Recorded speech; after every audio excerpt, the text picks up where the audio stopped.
let's say a tree stand or a spot that always is dangerous, that actually, yes, it can be observed by deer, but it can be taught and passed down to generations. Can you talk about that a little bit more? That's interesting to me. Yeah, it absolutely is. When deer are born, like all other animals, they have no fear of humans or mostly other things. They're taught what to be fearful of. And even here on the farm, it's very interesting. After all these years, it's so amazing to watch fawns being born and the interaction of the mom with that fawn.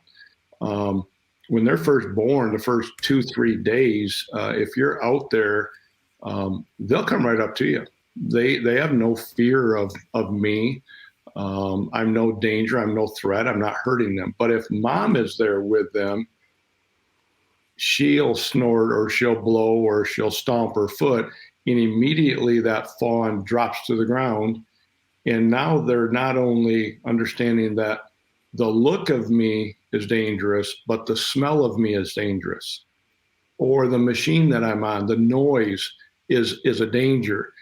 And within a few days, those fawns already know that if they hear, see, or smell those things, to just slowly lay down or quickly lay down and hide, because mom has said those things are fearful, those things are dangerous.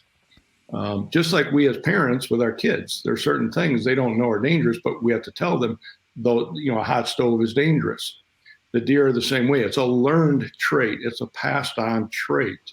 We talked about snorting and blowing.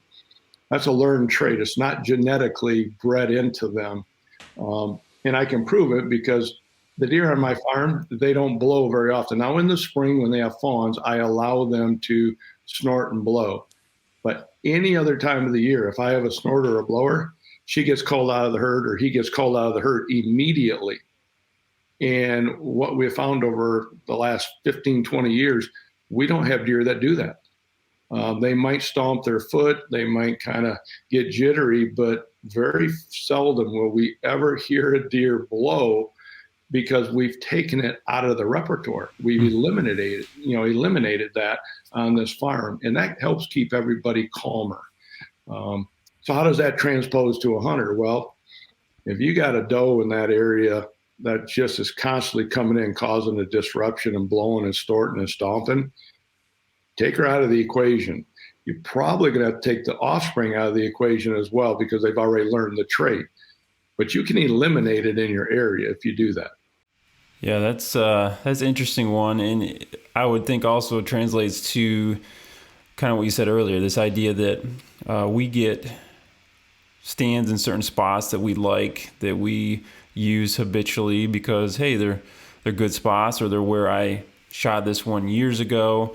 But that can shift over time. We have to, I think, be real careful and honest and observe the deer and how their behaviors change based on my behaviors as well.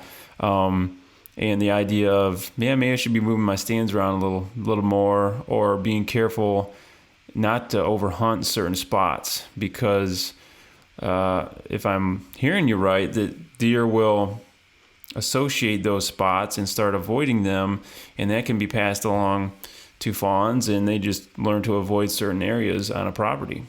It absolutely is. A perfect example is this, where the area we have our 2-year-old bucks in currently, we have tree stands in there. So if there's an injury or we have to dart one of them, we can move them into certain areas in front of those stands and dart them.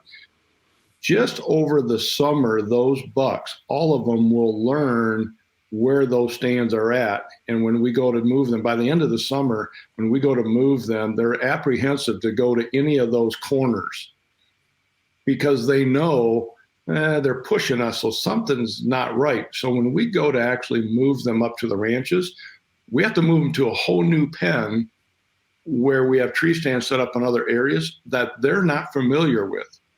And then it's very easy to dart them very quickly and put them to sleep because they haven't memorized where those stands are at. They don't know.